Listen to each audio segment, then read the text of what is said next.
बिस्मिल्लाहिर्रहमानिर्रहीम। अस्सलाम वालेकुम। आप देख रहे हैं मुझे मेरे YouTube चैनल पर और मैं मुज़म्मिल अफवान हूँ। पाकिस्तान तहरीक-ए-इंसाफ की सियासी कमेटी ने फवाद चौधरी साहब को पार्टी से किक आउट करने का फैसला किया और उन्होंने कहा कि फवाद चौधरी आइंदा किसी सतह पर पार्टी की नुमाइंदगी नहीं करेंगे। फवाद चौधरी साहब मुख्तलिफ टीवी टॉक शोज में आए और उसके बाद उन्होंने इस हवाले से अपना मौका पेश किया।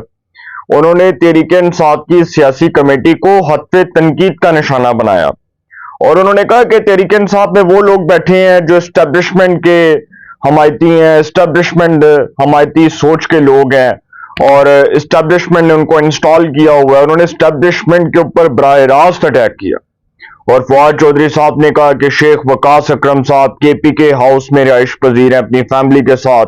फिर उन्होंने सलमान अकरम राजा साहब के हवाले से बड़े नाज़ेबा अल्फाज अदा किए। उन्होंने कहा कि सलमान अकरम राजा इससे पहले नवाज शरीफ के वकील रहे हैं। पैनामा केस में उन्होंने अरबों रुपया लिया नवाज शरीफ से। वो नवाज शरीफ के मशीर रहे और नवाज शरीफ के साथ होते थे। तो मुझे समझ नहीं आती वो तहरीक-ए-इंसाफ में किस तरह से आए, उनकी क्या कुर्बानी है। फिर उन्होंने बहुत टारगेट किया बहुत से लोगों को और उन्होंने कहा कि रऊफ हसन जो है वो पहले शहबाज शरीफ का एडवाइजर रहा है और फिर उसके बाद वो तहरीक-ए-इंसाफ में आ गया। तो फवाद चौधरी साहब जो है, देखिए मैंने आपको पहले भी कहा था कि कुछ लोगों को मेंटल हेल्थ का क्राइसिस होता है और कुछ लोगों की दिमागी जो हालत है वो इस कदर कमजोर और इस कदर नाजुक होती है कि वो किसी भी वक्त जो है ना, उनको अटैक हो तो वो किसी भी वक्त जो है आपस से बाहर हो जाते हैं। मैं आफ्ताब इकबाल साहब को सुन रहा था। He is one of the most prominent journalist. वो पाकिस्तान के एक बड़े प्रोमिनेंट जर्नलिस्ट में शुमार होते हैं और बड़े सीनियर साथी हैं, बड़े मुंजे हुए साथी हैं, बल्कि बड़े जो है ना वो बेहतरीन लिखारी भी रहे हैं। तो फवाद चौधरी साहब आजकल चूंकि बैरून मुल्क होते हैं, तो मैं उनका व्लॉग सुन रहा था। उसमें उन्होंने फवाद चौधरी साहब के हवाले से जिन चीजों की तरफ निशानदेही की या जिन चीजों का जिक्र किया, मैं आफ्ताब इकबाल साहब से 1000 दफा इख्तिलाफ करता हूं। मैं उनके पॉलिटिकल व्यूज से इतफाक नहीं करता। देखें, हर सहाफी की एक डिफरेंट सोच होती है, ठीक है, वो हमारे सीनियर हैं, वो हमारे बड़े हैं, वो हमारे बड़े काबिल एहतराम है, लेकिन मैं चूंकि उनको एज अ पर्सनैलिटी जरूर लाइक करता हूं, उनको फॉलो करता हूं, तो उनको मैं सुन रहा था।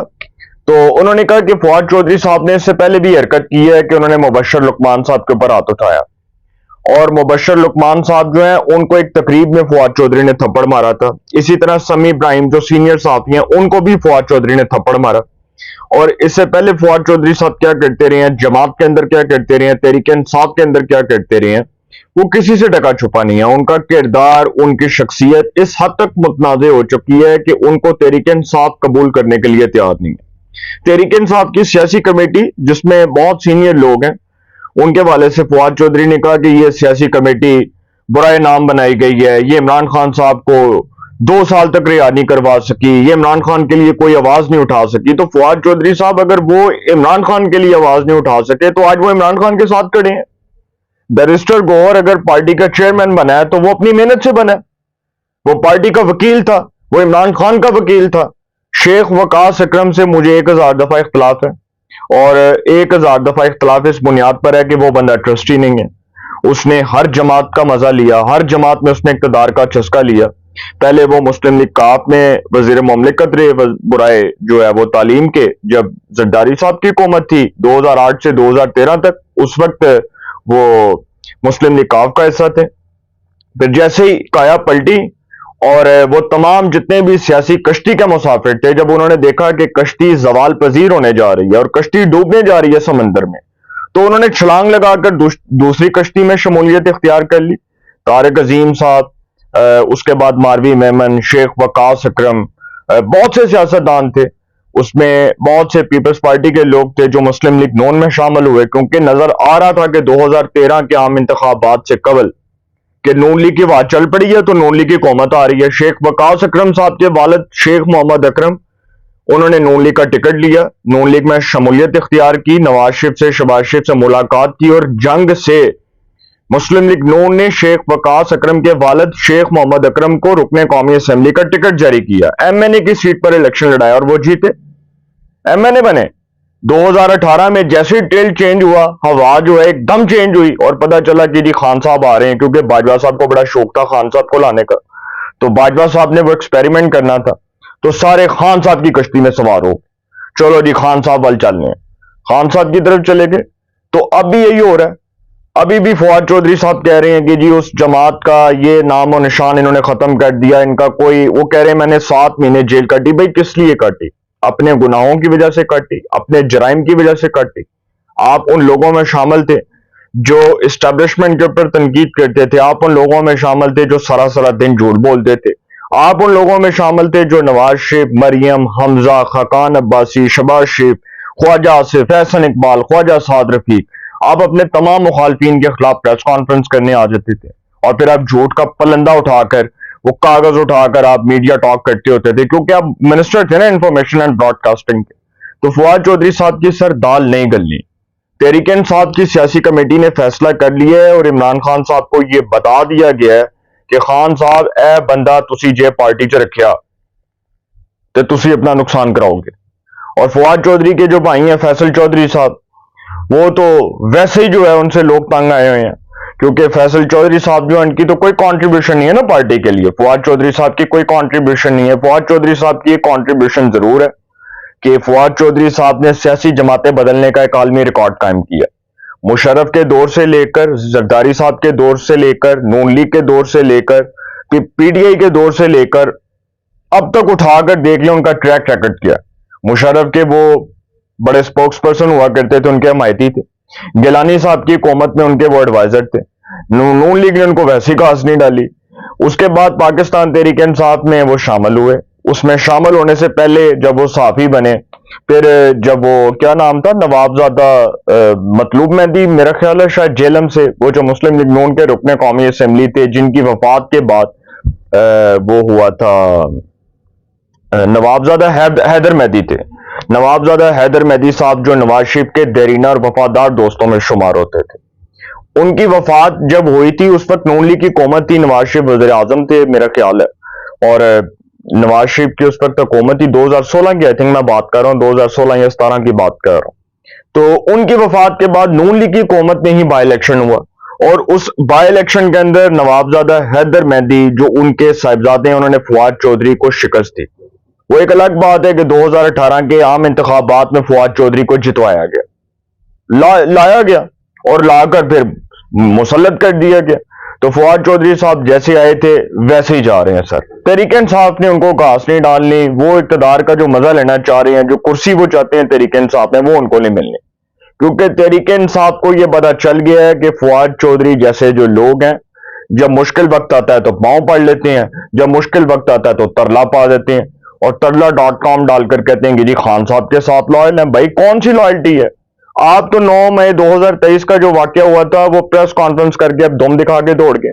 आपने कहा कि जी मैं इस जमात के साथ नहीं हूं, मेरा इस जमात से कोई ताल्लुक नहीं है, मैं इस जमात से ज़ाहिर तलकी का ऐलान करता हूं। आप छोड़ गए ना जमात, तो फिर आपकी कौन सी लॉयल्टी भाई, कौन सी वफादारी? तो फवाद चौधरी साहब सर खुडे लाइन है, फैसल चौधरी साहब फारग है और दोनों भाइयों के ऊपर तहरीक इंसाफ की सियासी कमेटी ने क्रॉस लगा दिया। और गालिब इम्कान है कि आने वाले दिनों में तहरीक इंसाफ अपनी जो जमात है उसके अंदर से झाड़ू फेरे और झाड़ू फेरने का आगाज शुरू हो जाए। हो भी सकता है, और यह भी हो सकता है कि जिस तरह थप्पड़ मारकर फवाद चौधरी ने शुएब शाहीन को थप्पड़ मारकर अपना सियासी जो जवाल है उसमें एक, मैं समझ लें कि एक पॉइंट का इजाफा कर दिया है, इसी तरह फवाद चौधरी साहब उसी गड़े में गिरे हैं जिस गड़े में जो है ना उन्होंने अपने मुखालफिन को गिराना था। फारग हो गए, किसी जमात ने उनको घास नहीं डाली। तो शुएब शाहीन साहब जो है उनको थप्पड़ पड़ने का एक फायदा जरूर हुआ है कि फवाद चौधरी साहब जो है उनका तहरीक इंसाफ में रास्ता हमेशा के लिए बंद होने जा रहा है। दूसरी खबर यह है कि शेर अफजल मरवत साहब, अभी उनको भी हाल ही में तहरीक इंसाफ से निकाला, तो उनके वाले से यह खबर है कि शायद हो सकता है, माइट बी पॉसिबल, कि उनको मुस्लिम लीग नून जिमनी इलेक्शन के अंदर टिकट जारी कर दे। और लकी मरवत से वो इलेक्शन कॉन्टेस्ट कर रहे थे तहरीक इंसाफ के टिकट के ऊपर, तहरीक इंसाफ के हमायत याफ्ता आजाद उम्मीदवार के तौर पर उन्होंने इलेक्शन कॉन्टेस्ट किया लकी मरवत पेशावर से। अब वो जिस सियासतदान के मुकाबले में इलेक्शन कॉन्टेस्ट कर रहे थे वो थे सलीम सैफुल्लाह खान। सलीम सैफुल्लाह खान साहब पहले वफाकी वजीर भी रहे हैं, मुस्लिम लीग काफ का भी हिस्सा रहे हैं, परवेज मुशर्रफ के बड़े क्लोज थे। और उनके जो भाई थे अनवर सैफुल्लाह खान, वो थे, क्या नाम है, पीपल्स पार्टी खैबर पख्तूनख्वा के सदर थे, सेनेटर थे। ये 3 भाई थे, ये 3 जो हैं ये सके भाई थे। तीसरे भाई जो उनका मुझे नाम भूल गया, तो सलीम सैफुल्लाह खान साहब को अगर तहरीक इंसाफ टिकट जारी करती है तो फिर सर शेर अफजल मरवत नून लीग में आ जाएंगे। ये बात लिख लें कि शेर अफजल मरवत फिर नून लीग का टिकट लेंगे और हो सकता है कि शेर अफजल मरवत को अमीर मुकाम साहब मुस्लिम लीग नून में ले आए। हो भी सकता है कि शेर अफजल मरवत को तहरीक इंसाफ ने तो किक आउट कर दिया ना, उनको निकालने का हुक्म जारी कर दिया और ये कहा गया कि जी शेर अफजल मरवत मुसलसल पार्टी वायलेशन कर रहे थे, पार्टी की खिलाफ वर्जी कर रहे थे, पार्टी का इमेज खराब कर रहे थे, बहुत सी बातें बनाई जाती हैं फिर। तो शेर अफजल मरवत साहब जो है उनको हो सकता है कि मुस्लिम लीग नवाज जिमनी इलेक्शन के अंदर टिकट जारी कर दे लकी मरवत से। तीसरी खबर यह है कि चीफ इलेक्शन कमिश्नर के लिए पीटीआई ने औरया मकबूल जान जो सीनियर साथी हैं, जो साबका ब्यूरोक्रेट है, उनका नाम दिया और मुस्लिम लीग नून और पीपल्स पार्टी ने जस्टिस काजी फायज ईसा का नाम दिया। अब जस्टिस काजी फायज ईसा साहब जो है उनकी इंटेग्रिटी और उनकी शोहरत बहुत बुलंद है। वो अभी हाल ही में चीफ जस्टिस ऑफ पाकिस्तान के ओहदे से रिटायर हुए हैं और जिस तरह से उन्होंने बड़े तारीखी फैसले दिए भुट्टो रेफरेंस के ऊपर, प्रैक्टिस एंड प्रोसीजर के ऊपर, नैब तरमीमी ऑर्डिनेंस के ऊपर, उसके बाद पार्लिमान की बालादस्ती से मुतल्लिक, फिर जस्टिस शौकत अजीज सिद्दीकी केस, फैजाबाद धरना केस, मतलब उनको तारीख में याद रखा जाएगा ना। जस्टिस काजी फायज ईसा का नाम पाकिस्तान की अदालती तारीख में याद रखा जाएगा कि एक पहला पाकिस्तान का इंटेग्रिटी वाला चीफ जस्टिस आया जिसने सुप्रीम कोर्ट में लाइव स्ट्रीमिंग के जरिए, लाइव नशरियात के जरिए अदालती कार्रवाई बराह रास्त नशर करने के अहकाम जारी किए। उसको पाकिस्तान की अदालती तारीख में याद रखा जाएगा कि उस शख्स ने पाकिस्तान की अदलिया का नाम और पाकिस्तान की अदलिया का सर फखर से बुलंद किया, पाकिस्तान की अदलिया का नाम जो है वो सुनहरी हरूफ में लिखवाया।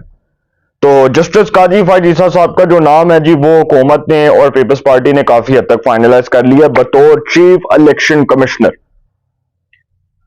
औरया आउट, काजी इन, नया चीफ इलेक्शन कमिश्नर जस्टिस काजी फायज ईसा मोस्ट फेवरेट हैं इस ओहदे के लिए।